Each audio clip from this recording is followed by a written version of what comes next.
നമ്മുടെ ഈ കൊറോണ ഒക്കെ വന്നു കഴിഞ്ഞതിന് പിന്നെ ജിമ്മെല്ലാം നിന്ന് പിന്നെ അങ്ങോട്ട് എനിക്ക് തോന്നുന്നു എനിക്ക് കുറച്ച് മടി പിടിച്ചെന്ന് തോന്നുന്നു. പിന്നെ ഇപ്പൊ റീസെന്റ് ആയിട്ട് അപ്പം നമ്മളിതൊക്കെ ചെയ്യുമ്പോൾ ഋഷി സാറേ വയറൊക്കെ ചാടി തുടങ്ങി പറഞ്ഞ അവരുണ്ട്. അവന്റെ വയറൊന്നുമുള്ള എനിക്ക് വലിയ പ്രശ്നമില്ല. അപ്പൊ അങ്ങനെ വന്നു കഴിഞ്ഞപ്പോൾ ഞാനും പതുക്കെ ചെറുതായിട്ടൊക്കെ ഫിറ്റ്നസ് പിന്നെയും പതുക്കെ സ്റ്റാർട്ട് ചെയ്യാനുള്ള പരിപാടി ചെറുതായിട്ട് വീട്ടിൽ തന്നെ ചെയ്തു വരുന്നുണ്ട്. പിന്നെ ഫുഡും ഈ റൈസ് ഞാനിപ്പോ മാക്സിമം കട്ട് ഓഫ് ചെയ്തു. ഫേവറേറ്റ് ഫുഡ് ശരിക്കും പറഞ്ഞാൽ എനിക്ക് ബിരിയാണി ഇഷ്ടമാണ്. കുഴിമന്തി പിന്നെ പൊറോട്ട എല്ലാരെയും പോലെ തന്നെ പൊറോട്ട ബീഫ് എല്ലാം ഭയങ്കര ഇഷ്ടമാണ്.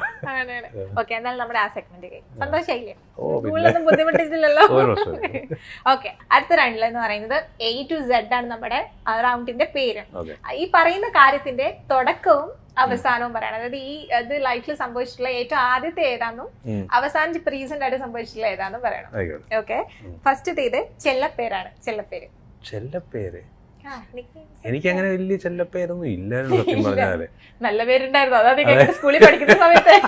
അല്ല പിന്നെ ഒരെണ്ണം ഉണ്ടായത് കേട്ടോ, പെങ്ങള് വിളിക്കും. എനിക്ക് ഭയങ്കര ദേഷ്യമായിരുന്നു കേൾക്കുമ്പോഴേ. എന്നാ പാപ്പി പാപ്പിച്ച ഇടയ്ക്ക് പിന്നെ ഫ്രണ്ട്സ് എല്ലാം കൂടെ എടാ പാപ്പിച്ച പിന്നെ പാപ്പിച്ചായ അങ്ങനെയൊക്കെ വിളിക്കുമായിരുന്നു. എനിക്ക് അല്ല അതോട്ടോ എനിക്ക് ഈ പേര് കേൾക്കുമ്പോഴേ ഞാനും സിസ്റ്ററും തമ്മില് 1 വയസ്സിന്റെ ജസ്റ്റ് ഡിഫറൻസേ ഉള്ളൂ. ഈ പേര് കൂടെ വിളിക്കുമ്പോഴേ ഞാൻ ഇടി വെച്ച് കൊടുക്കുമായിരുന്നു നമ്മൾ പറയുന്നത്. അടുത്ത് meetup with a Bollywood star. Bollywood ബന്ധം ഉണ്ടെന്നൊക്കെ നമുക്കറിയാം. ബോളിവുഡ് ബന്ധം നമുക്ക് എന്താ ബന്ധം? മറ്റേ മാഫിയ പദ്ധതി പറയുന്നത് ഒരു ബന്ധമില്ല. ഇതുവരെ സത്യം പറഞ്ഞ ആരെയും കാണാൻ പറ്റിയിട്ടുണ്ടോ? മീറ്റ് ചെയ്യാൻ പറ്റിയിട്ടില്ല. എന്നാൽ ഒരു സ്റ്റാർ മൊമെന്റ് ഓർമ്മയുള്ളത് ഏതാ ബോളിവുഡ് വിട്ടിട്ട്? സ്റ്റാർ മൊമെന്റ് എന്ന് ഓർമ്മയുള്ളത് സത്യം പറഞ്ഞാൽ ഉണ്ട്. പക്ഷെ ആ സ്റ്റാറിനെ നമ്മളെ അറിയത്തില്ലാത്തതുകൊണ്ട് മമ്മൂക്കയെ ഞാൻ കണ്ടിട്ടുണ്ട്. അവിടെ പളങ്കിന്റെ ഷൂട്ടിന്റെ തൊടുപുഴ വെച്ച് ഞാനന്ന് കുഞ്ഞായിരുന്നു, നമ്മുടെ സ്കൂൾ ടൈം ആയിരുന്നു തോന്നുന്നു. അന്ന് ഞാൻ കണ്ടിട്ടുണ്ട്. പളങ്ക് തന്നെ ഒരു വൈറ്റ് ആൻഡ് വൈറ്റ് ഒക്കെ ഇട്ട്. അപ്പോഴാണ് നമ്മള് മമ്മൂക്കയെ കാണുന്നത്. അപ്പോഴാണ് നമ്മള് അതും വൈറ്റ് ആൻഡ് വൈറ്റും കൂടെ ഇട്ടേ ഭയങ്കര സ്റ്റൈലില് ഇങ്ങനെ ഒരാള്. നമ്മളെല്ലാം അവിടെ പോയി നോക്കി ഒന്ന് കണ്ട്. ഇപ്പോഴും സത്യം പറയാം അത് കഴിഞ്ഞ് നേരിട്ട് കണ്ടെന്ന് പരിചയപ്പെടണമെന്ന് ഭയങ്കര ആഗ്രഹമുണ്ട്. നമുക്ക് മാത്രമല്ല ലാലേട്ടനെ അതെ നമ്മുടെ എല്ലാവരുടെയും ആഗ്രഹം പോലെ തന്നെ കാണണമെന്ന്. പിന്നെ തീർച്ചയായിട്ടും പിന്നെ പൃഥ്വിരാജിനെ ഞാൻ കണ്ടിട്ടുണ്ട് കേട്ടോ. പൃഥ്വിരാജ് നന്ദനം ചെയ്ത സമയത്ത് അന്ന് എന്റെ അങ്കിളിന്റെ വീട് കടവന്ത്ര, അതിന്റെ തൊട്ടടുത്താണ് ഇന്ദ്രജിത്തിന്റെ വൈഫ് ഹൗസ്. അപ്പൊ അവിടെ പൃഥ്വിരാജ് വന്ന് ഞാൻ നന്ദനം, അപ്പൊ ഞാൻ ഇത് മറ്റേ പുള്ളിയല്ലേ എന്ന് ഞാൻ ആലോചിച്ചതിനും പുള്ളി കയറിപ്പോയി. അങ്ങനെ പക്ഷെ ഒരു അഭ്യൂഹം ഇങ്ങനെ പോകുന്നുണ്ട്, ബോളിവുഡ് സ്റ്റാർസ് ഒക്കെ ഭയങ്കര കമ്പനിയാണ് ഇങ്ങനെ ഒരു, എനിക്ക് തോന്നുന്നു ഈ ലുക്കും കാര്യങ്ങളൊക്കെ വെച്ചിട്ടായിരിക്കും ചുമ്മാ ഏത് ബോളിവുഡ്. അടുത്തത് ഇച്ചിരി പാടാണ് ചോദിക്കാൻ, എന്നാലും പ്രൊഡ്യൂസറുടെ ആഗ്രഹപ്രകാരം ഞാൻ ചോദിക്കാൻ. പ്രണയ നഷ്ടങ്ങളൊക്കെ ഉണ്ടായിരുന്നു. ആദ്യത്തെ പ്രണയം തന്നെ പൊട്ടിപ്പോയി. അങ്ങനെ തന്നെയാണല്ലോ. അത് ഭയങ്കര ഇഷ്ടം, എനിക്ക് ഭയങ്കര ഇഷ്ടമുള്ള ഒരു പെണ്ണുണ്ടായിരുന്നു. അത് ഞാൻ നമ്മൾ കോളേജ് പഠിച്ചോണ്ട് ഞാൻ അമ്മയുടെ ഒക്കെ പറയുന്നത് ഇത് കണ്ടോ എനിക്ക് ഭയങ്കര ഇഷ്ടമാണ്. അപ്പൊ അമ്മ ഇതൊക്കെ പറഞ്ഞു. പക്ഷെ അത് നടന്നില്ല. കാരണം ബേസിക്കലി ഞാൻ ഈ പുള്ളിക്കാരിയെ കാണാൻ ചെല്ലുമ്പോഴത്തേനും എന്റെ ക്ലാസ്സിലെ എല്ലാ ഫ്രണ്ട്സ് കംപ്ലീറ്റ് പുറകെ കാണും. അപ്പൊ ഇവരെ കണ്ട് പേടിച്ച് പുള്ളിക്കാരി ഓടും. ബേസിക്കലി പിന്നെ വന്നു എന്നെ കാണുമ്പോഴേ പുള്ളിക്കാരി ഓടുന്ന ലെവലിലേക്കായിരുന്നു. അങ്ങനെ പിന്നെ അത് കഴിഞ്ഞും കണ്ടിട്ടുണ്ട്. അത് കഴിഞ്ഞ് സീരിയസ് ആയിട്ടൊക്കെ ടോക്സ് ഒക്കെ നടന്നിട്ടുണ്ട്. പക്ഷെ പോയി. ഭാര്യയോട് മാത്രം. ഇനിയിപ്പോ അതെ ആവശ്യത്തിനുള്ള പ്രണയമുണ്ട്, അത് മതി. അതെ ഇപ്പൊ പ്രണയത്തെക്കാളും കൂടുതൽ നമ്മളെ ലക്ഷ്യങ്ങളിലേക്കും ഫാമിലി മാത്രമല്ല പിന്നെ എനിക്ക് ഇപ്പം എന്റെ ഏറ്റവും വലിയൊരു ലക്ഷ്യം എന്ന് പറഞ്ഞാൽ ഞാൻ പറഞ്ഞല്ലോ ഫിലിം, നല്ല ഫിലിം, നല്ല ക്യാരക്ടേഴ്സ് ചെയ്യണമെന്ന്. അതാണ് എന്റെ മെയിൻ ഫോക്കസ്. ഇനി സ്വന്തമായി തള്ളി മറിച്ചിട്ടുള്ളത്? ഇപ്പൊ തള്ളി മറിച്ചല്ല, ഇപ്പത്തെ ജെന്യൂനായിട്ട് പറഞ്ഞത്. തള്ളി മറിച്ചിട്ടുള്ള ഏതാ? എപ്പോഴെങ്കിലും ഇങ്ങനെ സിറ്റുവേഷൻ ഡിമാൻഡ് ചെയ്തപ്പോ തള്ളി മറിക്കേണ്ടി വന്നു അങ്ങനത്തെ? അല്ല നമ്മള് ഫ്രണ്ട്സിന്റെ എന്തായാലും അമ്മമാര് ഇടയ്ക്ക് തള്ളി മറിച്ചത് സത്യം പറഞ്ഞാൽ ഞാൻ അങ്ങനെ വരെ തള്ളുന്ന ആളല്ല, അങ്ങനെ അറിയാവുന്നവർക്ക് അറിയാം. പക്ഷെ ഈ ഫ്രണ്ട്സ് ഒക്കെ ഇടയ്ക്ക് ചൊറിയാൻ വേണ്ടി നമ്മുടെ ഫ്രണ്ട്സ് ഗ്രൂപ്പിൽ പറയും സീരിയൽ ആക്ടർ നിനക്ക് വേറെ പണിയില്ല, സീരിയൽ നടത്തി അവിടെ ജോലികൾ ഇവിടെ സീരിയൽ. അപ്പൊ ഞാൻ അപ്പോഴും മറ്റേ തള്ള എടാ നിന്നെയൊക്കെ എത്ര പേരറിയും, എടാ ഒന്നുമില്ല എന്റെ പേര് ഗൂഗിളിൽ തപ്പി എന്റെ പേരുണ്ട്, നീയൊക്കെ ഇത്ര വലിയ കമ്പനിയിലെ മാനേജർ നിന്നെയൊക്കെ ആരറിയാം.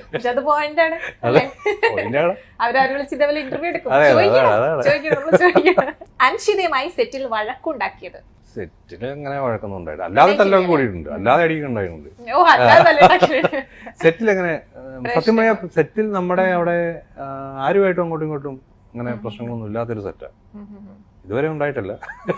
അവർ ചെറിയ ഇഷ്യൂസ് വല്ലതും ഉണ്ടായിട്ടുണ്ടല്ലോ ഉള്ളൂ, പക്ഷെ ഞാൻ അതിൽ ഇൻവോൾവ് അല്ല. അതുകൊണ്ട് ഇനിയിപ്പോ നമുക്ക് അടുത്ത ഒരു റൗണ്ടിലേക്ക്, അടുത്ത റൗണ്ട് എന്ന് പറയുന്ന ഒരു ജാക്ക്പോട്ട് പോലെ നമുക്കൊരു കുഞ്ഞു ഗിഫ്റ്റ് ഒക്കെ ഉണ്ട്. എല്ലാം കൂടെ ഞാൻ ആ ചെറിയ കാറ് മതിയാവോ?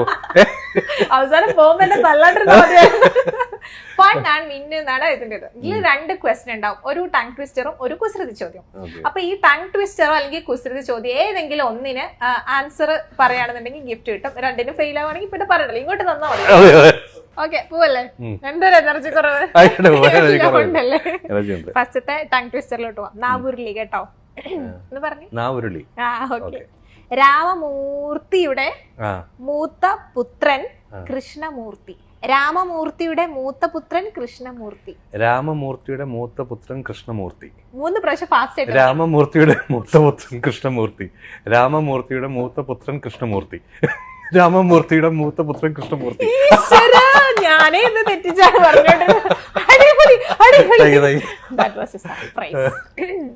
ക്വസ്റ്റ്യൻ ഇതാണ്, ഒരു ബക്കറ്റിൽ നിറയെ വെള്ളമുണ്ട്, ആ ബക്കറ്റിൽ 3 ഹോൾസ് ഉണ്ട്, ആൻഡ് എന്നിട്ടും ഒരു തുള്ളി വെള്ളം പോലും പോയിട്ടില്ല. അതിന്റെ റീസൺ എന്താണ്? ഒരു ബക്കറ്റ് സങ്കല്പിച്ചാൽ നിറയെ വെള്ളമുണ്ട്, നിറയെ, അതിൽ നിന്ന് ഒരു തുള്ളി പോലും പുറത്തു പോയിട്ടില്ല. ഹോൾസ് അടഞ്ഞിട്ടില്ലല്ലോ, ഹോൾസ് തുറന്നു തന്നെയാണ് ഇരിക്കുന്നത്. അതിൽ കൂടെ വെള്ളം വേണമെങ്കിൽ പോവാതിരിക്കുന്നുണ്ട്, പക്ഷെ ഒറ്റ തുള്ളി പോലും പോയിട്ടില്ല ആ ബക്കറ്റിൽ. ആ സെയിം ബക്കറ്റിന്റെ വെള്ളത്തിന്റെ മുകളിലാണോ തുറന്നേക്കുന്നത്? വെള്ളത്തിന്റെ ലെവലിന് മുകളിൽ?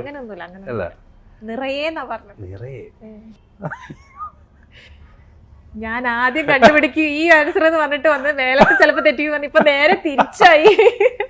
ആ ബക്കറ്റിന്റെ ഹോൾസ് അതിന്റെ പിടിയില്ലായിരുന്നു. എന്റെ മാരകം, എന്റെ പെണ്ണെ അതൊന്നല്ല കേട്ടോ, അത്രയും ചിന്തിക്കണല്ലേ? ഇവിടെ പോയാൽ മതി. ഓക്കെ, ഞാൻ തോറ്റു.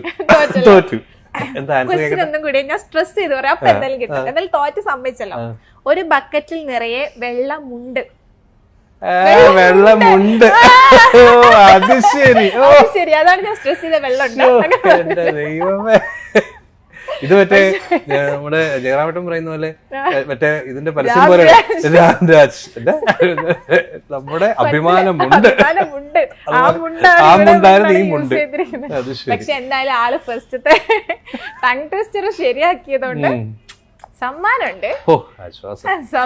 ലോറി വിളിക്കണോ? ലോറിയില്ല, തെറി വിളിക്കും, അതാണ് എനിക്ക് പറയാനുള്ളത്. എന്തായാലും വിളിക്കും. ഇതെന്നാ പൊറോട്ട ബീഫ് വേണോ? അതെ, സർപ്രൈസ് പൊറോട്ട തുറന്നോക്കി. റഷി സാറിനൊക്കെ ഇഷ്ടമുള്ളൊരു സാധനം. അതെ, സൂപ്പർ. കിട്ടി ഗിഫ്റ്റ്. മുറുക്കിനോട് എന്തെങ്കിലും പ്രേമം? ടച്ചിങ് ആയിട്ട് യൂസ് ചെയ്യാം. ഓക്കെ, ഫേവറേറ്റ് ബ്രാൻഡ് അങ്ങനെയൊന്നുമില്ല, വിസ്കിയാണ് ഇഷ്ടം.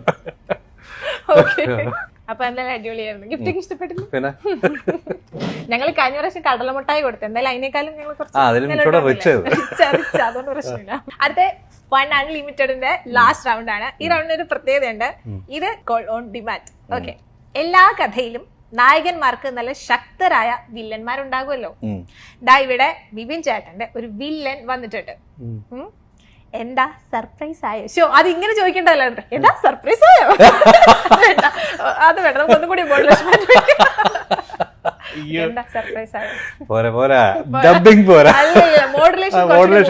അതാ ഫ്ലോയിൽ പോയി പങ്ക് പോയതാ. ആള് നേരിട്ടല്ല സംസാരിക്കുന്നത്, ഒരു ഒരു മിനിറ്റ് ഒന്നും സർപ്രൈസ് ആളെന്തായാലും നേരിട്ട് വരുമോ സംസാരിക്കോ ഒന്നുമില്ല, നേരിട്ട് കാണാൻ ആൾക്ക് ഇഷ്ടമല്ല എന്നൊക്കെ. അപ്പൊ എന്തായാലും ആളുടെ ഒരു അശരീരി നമുക്ക് വേണ്ടിട്ട് സെൻഡ് ചെയ്തിട്ടുണ്ട്. ആ അശരീരി കേട്ടാലോ? ഹലോ ബിബിൻ ബ്രോ, നമസ്കാരം. ഇത് അഭിമാധവാണ്. നിങ്ങളുടെ കൂടെ എവിടെയിലെ പ്രശ്നക്കാരനായ മോഹനൻ. അപ്പോൾ ഇന്ത്യ ഗ്ലീഡ്സ് എന്ന് വിളിച്ചിട്ട് ഇന്നത്തെ ഇൻ്റർവ്യൂ ബിബിൻ ജോസുമായിട്ടാണ്. അപ്പോൾ മോഹൻ ഋഷിയോട് നേരിട്ട് എന്താണ് ചോദിക്കാനുള്ളതെന്ന് ചോദിച്ചു. അപ്പോൾ മോഹനായിട്ട് തന്നെയാണ് എനിക്ക് ചോദിക്കാനുള്ളത്. മോഹനൻ ഒരുപാട് ഋഷിയെ കാണാനായിട്ട് ശ്രമിച്ചായിരുന്നു, ഇതുവരെ നടന്നിട്ടില്ല. അപ്പോൾ ഇനി റാണിയമ്മയുടെ കൂട്ടുപിടിച്ചോ മറ്റോ നിങ്ങളുടെ കോളേജിൽ ഒരു അധ്യാപകനായിട്ട് മോഹനൻ വരുവാണെങ്കിൽ നിങ്ങൾ എങ്ങനെയായിരിക്കും പ്രതികരിക്കുക എന്ന് അറിഞ്ഞാൽ കൊള്ളാം. കാലവിടെ എടുത്തോണ്ട് അടിച്ച് ഓടിക്കുന്നു.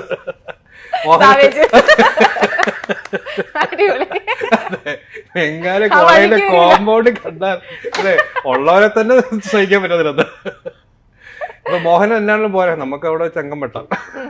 റഷ്യായിട്ട് നിന്നൊരു മാസം റിപ്ലൈ കൊടുത്തേ. അതാ പറഞ്ഞ അടിച്ച് കാലൊടിക്കും വേറെ ഏരിയ കണ്ടാൽ. ചേട്ടനായിട്ടുള്ള ഒരു വർക്കിംഗ് ഒക്കെ എങ്ങനെയാണ്? സത്യം പറഞ്ഞാൽ ഞങ്ങൾക്ക് അധികം കോമ്പോ ഒന്നും വന്നിട്ടില്ല. അതെ, കാണാൻ ശ്രമിച്ചിട്ട് കാണാൻ ശ്രമിച്ചിട്ട് ഈ രണ്ട് ക്യാരക്ടേഴ്സുമായിട്ട് അങ്ങനെ കൂട്ടിമുട്ടുന്ന ഒരു സന്ദർഭം വന്നിട്ടില്ല. അതായത് നമ്മള് വേറെ സീൻസ് ഓർക്കുന്നു, എനിക്കും വേറെ സീൻസ് അവിടെ വെച്ച് നമ്മൾ കണ്ടിട്ടുണ്ട്, പരിചയപ്പെട്ടിട്ടുണ്ട്. അങ്ങനെ